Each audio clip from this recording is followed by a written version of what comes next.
Hello बेटा, welcome back to the online class of SS. हम अपना चैप्टर 2 फिर से पढ़ रहे हैं, शुरू कर रहे हैं जहाँ से हमने छोड़ा था। चैप्टर है state government and its role in health. राज्य सरकार और स्वास्थ्य में इसकी क्या भूमिका है। हम पढ़ रहे थे प्राइवेट, हमने पब्लिक या फिर गवर्नमेंट हॉस्पिटल पढ़ लिया था। आज हम पढ़े प्राइवेट हॉस्पिटल, निजी अस्पतालों में क्या कुछ है। नाजिर खान जो कमालपुर गांव का है, दाता वाली पोस्ट, डिस्ट्रिक्ट मेरठ का रहने वाला है, यूपी से, ठीक है। उसकी जो बच्चा वो अपने बच्चे को लेग इंजरी, उसके बच्चे के पैर में चोट लगी है बहुत ज़्यादा, तो जो जिला का जो अस्पताल है, सरकारी हॉस्पिटल, वहाँ ले गया है। देरी होने के कारण जो डॉक्टर्स हैं उन्होंने खान को कहाँ प्राइवेट क्लिनिक में भेज दिया जहाँ पे उसका एक्सरे होना था, क्योंकि जो सरकारी हॉस्पिटल था उसमें एक्सरे की सुविधा नहीं थी, जहाँ पे उसको 600 रुपये देने पड़े और एक्सरे वापस डॉक्टर को दिखाने लाया। फिर से उसको क्या भेजा गया, महंगी दवाइयाँ खरीदने के लिए। कुछ जो सस्ती दवाइयाँ थी वो हॉस्पिटल ने दे दी, लेकिन जो महंगी दवाइयाँ थी उसको प्राइवेट जो मेडिकल स्टोर थे वहाँ से खरीदनी पड़ी। सिंस सेप्सिस इन मतलब जो घाव था वो सड़ गया, इसलिए उसको खान को अपने बच्चे को प्राइवेट हॉस्पिटल में लेकर जाना पड़ा, जहाँ पर ये बताया गया कि बच्चा बहुत ज़्यादा बीमार है। जो बच्चा है उसको अब भी वो लगातार प्राइवेट नर्सिंग होम में उपचार के लिए ले जा रहा है। अब तक 25,000 रुपये वो ऑलरेडी खर्च कर चुका है। अब खान के पास कोई पैसे नहीं बचे हैं अपने बच्चे के उपचार के लिए। अब नाजिर खान का एक्सपीरियंस, अब अनुभव उन्हें पढ़ लिया था। पब्लिक और प्राइवेट में हमें डिफरेंस बताना है। पब्लिक में क्या है, चीपर रेट्स पे दवाइयाँ होती हैं, जो इवन जो फैसिलिटीज़ होती हैं वो भी कम होती हैं, जबकि जो प्राइवेट हॉस्पिटल्स होते हैं वहाँ पे क्या होता है, सारा they are profit oriented and they are well facilitated, मतलब उसमें जो फैसिलिटीज़ होती हैं काफ़ी अच्छी होती हैं, ठीक है। आज के समय जो प्राइवेट हेल्थ केयर फैसिलिटीज़ हैं, जो निजी स्वास्थ्य सुविधाएं हैं, वो चारों ओर हम देख सकते हैं।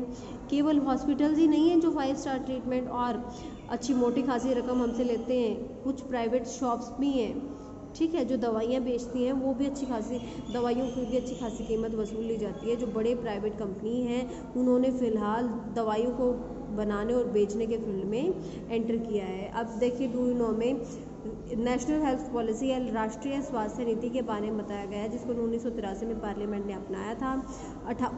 58.7% जो रिसोर्स थे या बजट में से जो हेल्थ को दिया गया था, उसका 58.7% प्राइमरी हेल्थ पर स्पेंड करने का निश्चय किया गया और 38.8 सेकेंडरी और टर्शियरी हेल्थ केयर्स में इन्वेस्ट करने का निश्चय किया गया 2007 में।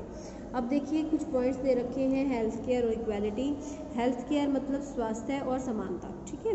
फर्स्ट पॉइंट देख लीजिए, भारत में हम ऐसी सिचुएशंस देखते हैं जहाँ पर जो प्राइवेट सर्विसेज हैं वो तो बढ़ रही हैं, लेकिन जो सरकारी सुविधाएं हैं उसमें कोई बढ़ोतरी नहीं हो रही है। ये अब जो क्या है, जो लोगों के पास जो ज़्यादा अवेलेबल है वो है प्राइवेट सर्विसेज, जो कि ज़्यादातर शहरी इलाकों में स्थित होते हैं। ये सर्विसेज है प्राइवेट, ये क्या होते हैं, फ़ायदे के लिए चलाई जाते हैं। प्राइवेट हॉस्पिटल क्यों लगाते हैं लोग, ताकि उनको फ़ायदा हो, ठीक है। हालांकि क्या करते हैं, जितनी भी सर्विस ली जाती हैं वो अच्छी होती है, लेकिन उनके रेट भी हाई होते हैं, ठीक है। जो दवाइयाँ हैं वो भी एक्सपेंसिव, महंगी होती हैं। बहुत सारे जो लोग हैं वो अफोर्ड नहीं कर सकते, ये खरीद नहीं सकते, ना ही वो हॉस्पिटल का जो खर्चा है वो उसको उठा सकते हैं। इसलिए उनको क्या करना पड़ता है, अपने फैमिली के बीमार होने पर पैसे उधार लेने पड़ते हैं। अब ज़्यादा पैसे कमाने के लिए कई बार जो प्राइवेट सर्विसेज हैं क्या ऐसे काम करते हैं जो गलत होते हैं। कई बार जहाँ पर सस्ते तरीक़ों से इलाज हो सकता है वो महंगी चीज़ें इस्तेमाल करते हैं। जैसे कई बार अननेसेसरी टेस्ट लिख देते हैं, कई बार अननेसेसरीली एक्सरेज, अल्ट्रासाउंड या फिर ऐसी दवाइयाँ से। देखिए, एग्जाम्पल के लिए कई बार डॉक्टर क्या करेंगे, ऐसी चीज़ अननेसेसरी अनावश्यक दवाइयाँ, इंजेक्शन, सेलाइन बॉटल जो आपको बोलते हैं ना, ग्लूकोज बोतल, वो बॉटल्स फिर प्रेस्क्राइब करते हैं, जहाँ पर केवल कुछ सिंपल दवाइयों से काम चल सके। सफाइस मतलब सिंपल दवाइयाँ ही काफ़ी होती हैं, इनफ होती हैं। पेज नंबर 212 पे आ जाइए। वास्तव में मुश्किल से जो 20% जो जनसंख्या का 20% है वो किस में समर्थ है, ये महंगी दवाइयाँ अफोर्ड कर खरीदने में समर्थ है अपनी बीमारी के दौरान। इसलिए वो लोग जो सोचते हैं कि पुअर नहीं है, उनके लिए भी, मतलब जो मिडिल फैमिलीज़ हैं वो भी इतने हाई प्रोफाइल हॉस्पिटल्स है उसका खर्चा अफोर्ड नहीं कर पाते, और जो पुअर होते हैं वो तो बिल्कुल ही नहीं कर पाते, उनको तो बहुत उधार लेना पड़ता है। ये रिपोर्ट किया गया एक स्टडी के दौरान कि जो 40% लोग हैं, जब उनको हॉस्पिटल में एडमिट किया जाता है किसी बीमारी या इंजरी के दौरान, तो उनको पैसे बोरो करने पड़ते हैं, उधार करने पड़ते हैं, या अपनी संपत्ति का कुछ हिस्सा बेचना पड़ता है ये खर्चा उठाने के लिए। फॉर दोज, उनके लिए जो बहुत गरीब हैं, परिवार की हर बीमारी उनको बड़ी चिंता में और तनाव में डाल देती है। और ज़्यादा बुरा क्या होता है, और स्थिति जब ख़राब कब हो जाती है, जब बार बार होता है, बार बार कोई ना कोई बीमार होता रहता है। वो लोग जो गरीब हैं वो क्या हैं, अंडर नरिश्ड है, मतलब वो कुपोषित हैं, उनको पूरा पोषण नहीं मिल पाता है, उनकी जो फैमिली है उतना नहीं खाती जितना उनको खाना चाहिए।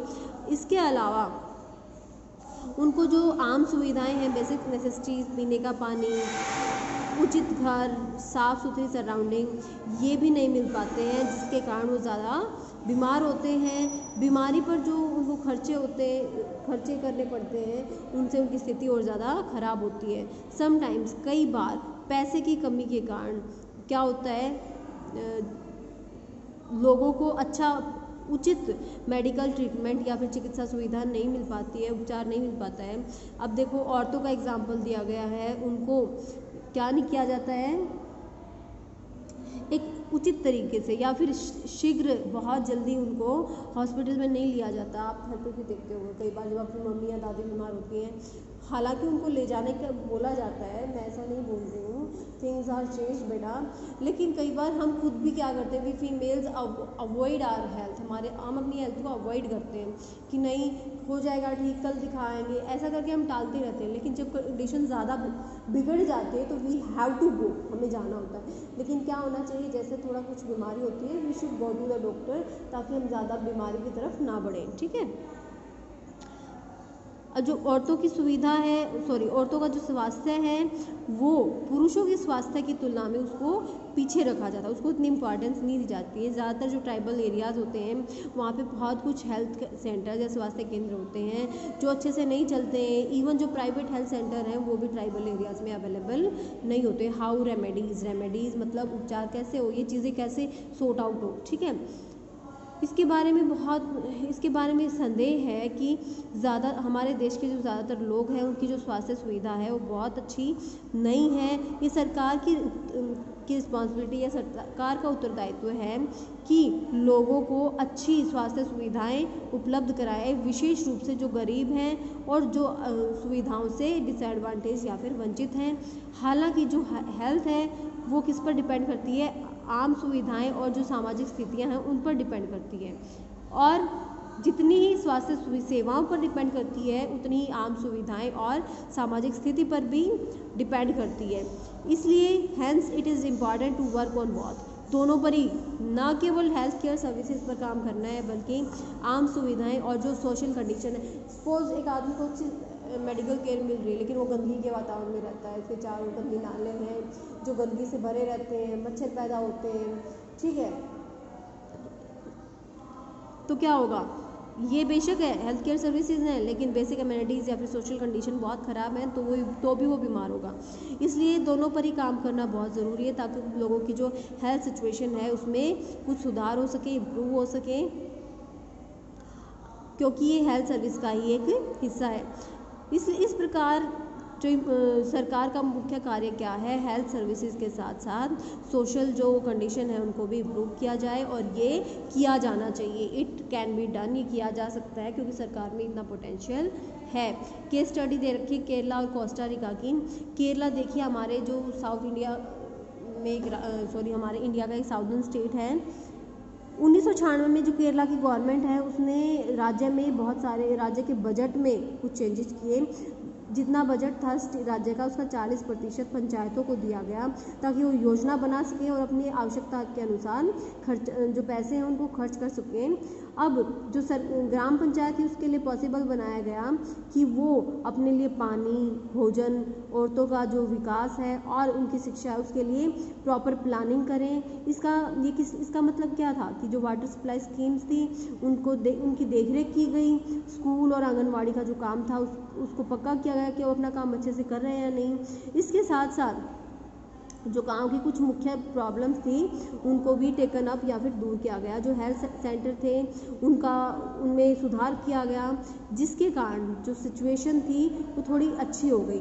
इसके इतने सारे एफर्ट करने के बाद कुछ जो प्रॉब्लम है फिर भी बनी रही, जैसे दवाइयों की कमी, हॉस्पिटल्स में बेड्स की कमी, ठीक है, डॉक्टर्स की कमी, ये रह ही गए, ठीक है, और इनकी तरफ ध्यान देना भी बहुत ज़रूरी है। दूसरे देश की तरफ हम ध्यान देते हैं जहाँ पर इशू ऑफ हेल्थ जो स्वास्थ्य के मुद्दे पर जो पहुँच चुका है, मतलब स्वास्थ्य में उसको पूरी तरह से डेवलप हो चुका है। कोस्टा रिकन अप्रोच है। कोस्टा रिका ने देखो क्या किया है। जो कोस्टा रिका है उसको देश साउथ अमेरिका सबसे हेल्दीएस्ट देश माना जाता है। मेन रीज़न ये है कि यहाँ का जो कोस्टा रिका का जो संविधान है ये इसका मेन रीज़न है। आज से काफ़ी साल पहले जो कोस्टा रिका है इसने एक महत्वपूर्ण डिसीजन किया कि वो आर्मी नहीं रखेंगे, ठीक है, वो आर्मी नहीं रखेंगे। आर्मी पर जितना खर्चा किया जाना था वो किस पर करेंगे, स्वास्थ्य पर, शिक्षा पर और लोगों की जो मुख्य आवश्यकताएं हैं उन पर।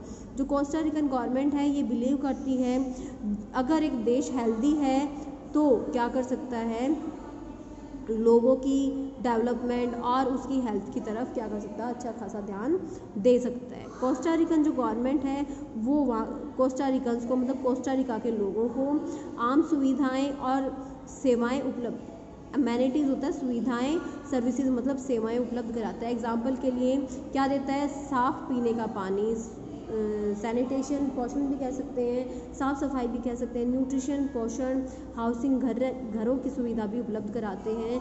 स्वास्थ्य शिक्षा है, इसको बहुत ज़्यादा महत्वपूर्ण ये मानते हैं और हेल्थ की जो नॉलेज है उसको भी काफ़ी इंपॉर्टेंस दी जाती है, क्योंकि जो हेल्थ एजुकेशन है वो एजुकेशन के सभी स्तरों पर, सभी लेवल्स पर बहुत ही ज़्यादा इम्पॉर्टेंट है।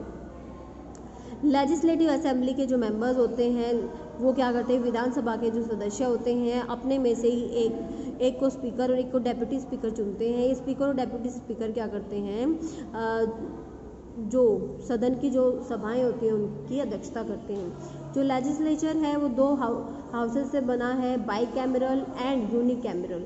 बाई कैमरल और यूनिकैमरल, जहाँ पर एक सदन होगा, केवल विधानसभा होगी उसको यूनिकैमरल कहेंगे, जहाँ पे विधानसभा और विधान परिषद होगा उसको हम बाई कैमरल कहेंगे, द्विसदनीय। एक सदनीय, द्विसदनीय, बाई कैमरल, द्विसदनीय। पल्स पोलियो एक टीका इम्यूनाइजेशन मतलब टीकाकरण अभियान है जो सरकार ने 1994 में लागू किया था या चलाया था, ताकि देश में क्या हो सके, पोलियो को ख़त्म किया जा सके। यहाँ वार्षिक रूप से हर बच्चों को जो 5 साल से कम उम्र के हैं उनको टीके लगाए जाते हैं ताकि वो पोलियो से ग्रस्त ना हो सके। मेडिकेशन कंबाइंड विद टूरिज्म, जब इलाज को टूरिज्म पर्यटन के साथ जोड़ दिया जाता है तो उसको मेडिकल टूरिज्म कहा जाता है। एपिडोरिया जो कि कहाँ है, सैरोनिक गल्फ में है, ग्रीस यूनान में स्थित है। ये सबसे पहला मेडिकल टूरिज्म बना है, यहाँ पर मेडिकल को टूरिज्म के साथ जोड़ा गया है। 21% जितनी भी बीमारियाँ होती हैं उसकी 21% बीमारियाँ पानी से ही होती हैं, खराब पानी से संबंधित होती हैं और जो कि कम्युनिकेबल मतलब संपर्क में आने से फैल सकती हैं। सो बेटा आपका ये चैप्टर कंप्लीट हो गया है। कोई डाउट है तो will clear the doubts in doubt session. So keep studying and have a nice day.